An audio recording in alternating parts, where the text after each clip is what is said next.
About a year back, one of my contractor buddies called me up with a job to put a bathroom in a basement.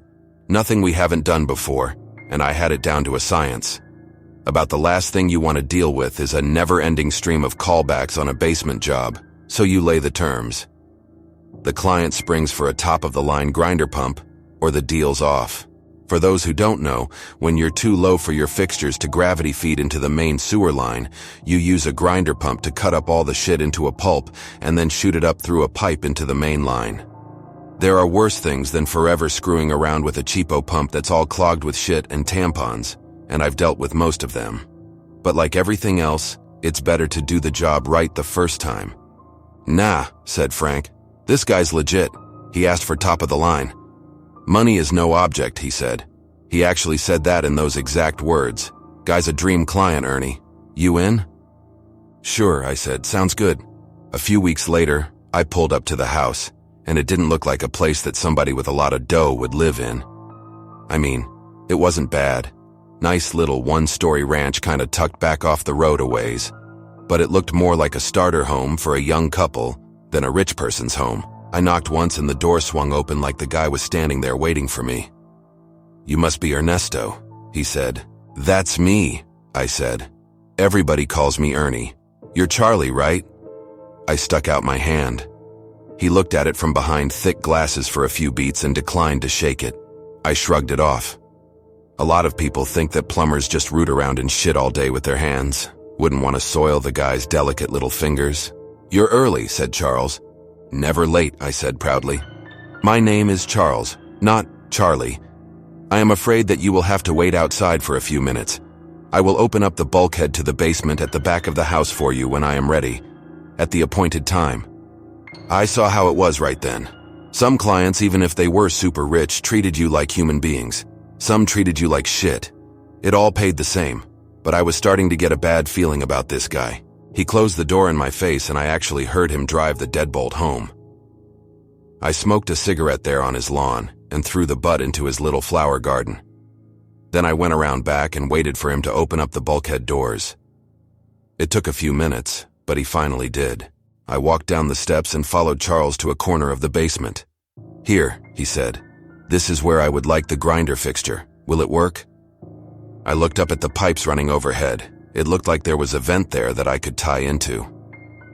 "Sure," I said. "This will work. And I'd like the very best," said Charles. "I'll get you set right up," I said, smiling. "You'll be able to grind up a horse in this thing or anything else you can flush down the toilet." "An entire horse?" asked Charles. "Or would I have to dismantle it first?" I laughed. The guy had a nutty sense of humor, I guessed. "Maybe one of those mini horses you could get in there whole if you open up the lid and stuff it in there. The thing's quiet as a whisper, too. A bit pricey, but, you know, worth it in the long run. Sound good?" "If what you're saying is true, then it sounds good. You have brought an estimate?" I handed him my estimate without a word. He took a quick look, including the astronomical number at the bottom, and handed it back. "Very well," he said. "When can you begin?" I didn't see Charles again until last week. The job went fine. We did top-notch work as always, and the checks came right on time in the mail. I just never saw Charles. We came in through the bulkhead entrance every day, did our thing, and then left that way. Anyway, last Saturday I got a call on my personal line. I didn't recognize the number, but I was feeling in a charitable mood. I mean, emergencies arise, and if a quick trip over from me saves someone's house from getting flooded with shit, I've got a customer for life.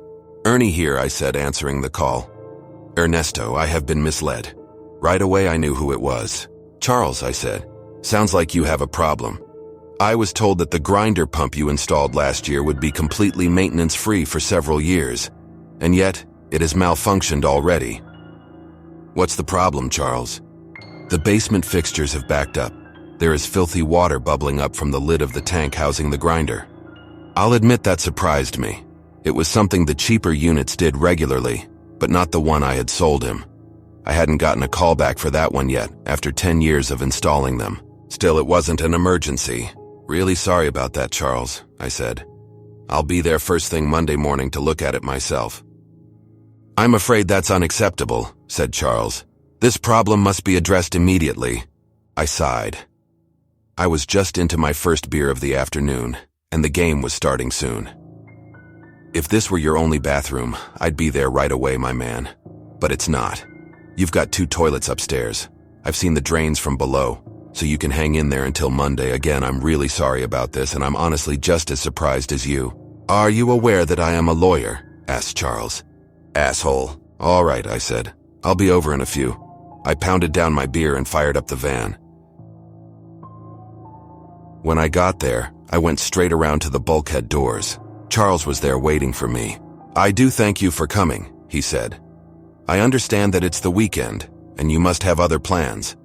Just as I am sure that you understand the need to fix your mistake as soon as possible.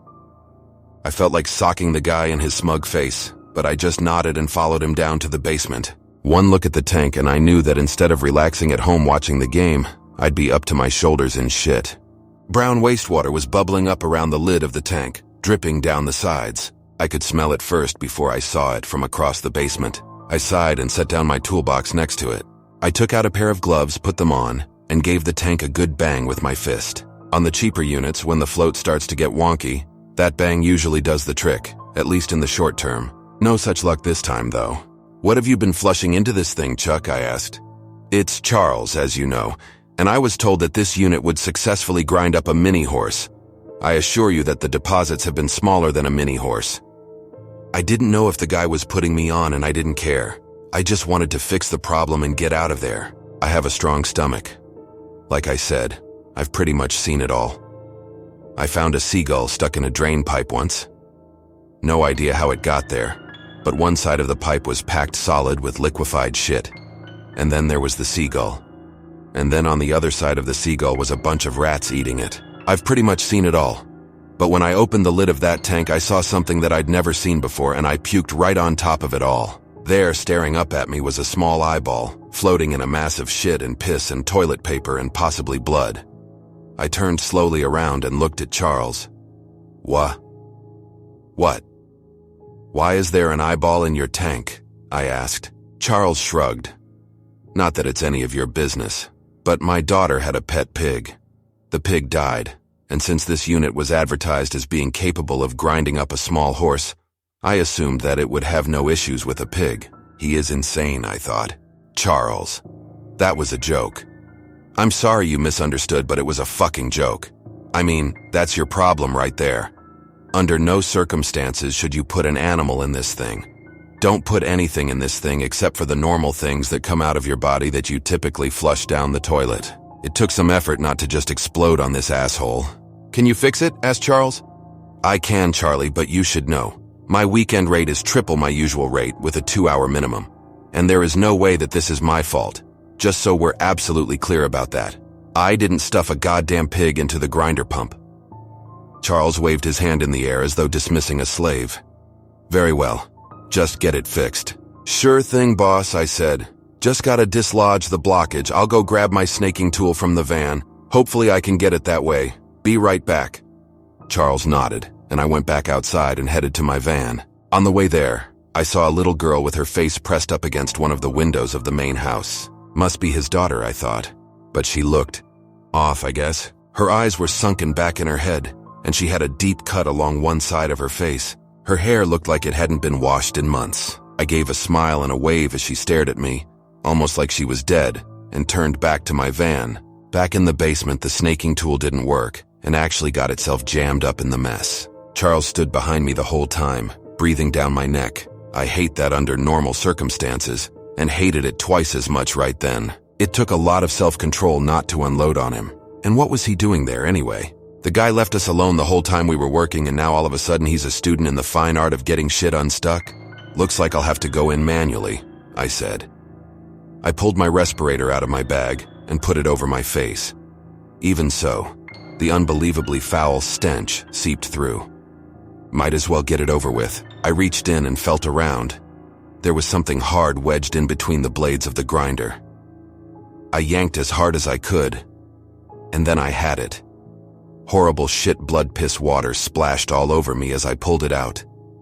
Somehow, I didn't puke into the respirator. I looked at what I was holding. It was a bone. I tossed it in a trash bag. Then I yanked my snaking tool out, put the lid back on the tank, and plugged it back in. There was the whir of the grinder and the sudden whoosh of everything draining. Ernesto does it again, I thought, trying to take a little pride in an otherwise shitty situation. That'll do it, Chuck, I said. Mind if I wash up a bit in the bathroom before I get my check and go? That's fine, said Charles, and thank you. Not a problem, bub, just don't do that again, okay? No dead animals, nothing larger or more solid than a turd, okay? If my math is correct, that is 380? I nodded. Very well. I will write you a check as you wash up and be back momentarily. Charles headed back up the stairs, and I took a look at the mess on the floor. I was glad that I didn't have to clean that up at least. I went into the bathroom with my snaking tool. I figured that needed a good rinse too, after what it had just been through. And when I went to hold it under the shower head, that's when I saw it. There, wrapped up in the tool, was a finger. It wasn't a pig finger, because pigs don't have fingers. It was a human finger. It looked like it had belonged to a child. I puked again in the shower, and then, with my head spinning, I shoved the finger into my pocket. I washed up in a daze. Is everything okay in there? Asked Charles through the door. He had come back with my check. Sure, I said in a voice that I'm sure was cracked and terrified. Almost done. I finished up and went back into the main room of the basement. Charles was holding the check out to me. Here is your payment. I will be sure to follow your instructions in the future, and I apologize for any inconvenience. I took the check without looking him in the face and stuffed it into my pocket. Not the one with the finger, the other one. Anytime, I said, trying to keep my composure. I picked up my bag and hurried towards the steps. One more thing, Ernesto, said Charlie. I froze in panic. Oh yeah? I asked, slowly turning around to face him. If he tries any shit, the pipe wrench is the best bet. Crack him in the head. I trust that you will not tell anyone about this incident. It's rather embarrassing, you see. I never talk about other people's shit, I said. You don't have to worry about me. Excellent, and thank you once again for a job well done. Don't mention it, I said, turning around and hustling up the steps. I drove straight to the cops. I know most of them, either from high school or from doing work at their houses. I went straight to Chief Sanderson's office and plopped the finger on his desk. I told him what had happened. That was enough to get a warrant and search Charles's house. He had 3 girls there, ages 10 to 12, chained up to various fixtures in the house. 2 of them have been identified as missing children. The cops are giving it a few days to identify the 3rd, and maybe whomever that finger belonged to, before releasing the story to the public. Better to give the parents a heads up than have them find out on the news. The 3rd girl had her tongue cut out and can't write. The cops think she's been there for a while, and if they can't figure out who she is, they'll have to release the story anyway, and hope that that brings them some leads. Charles is in jail right now. As it turns out, he really is a lawyer. But I think he's pretty fucked. How am I doing? Well, I can't sleep, and I'm having waking nightmares. Haven't done any jobs since this happened. Haven't even answered my phone. I'll let somebody else take care of shit for a few days. If you enjoyed this video, please check out this playlist of horror stories I've put together and let me know which is your favorite. Thank you for watching, and I'll see you in the next one.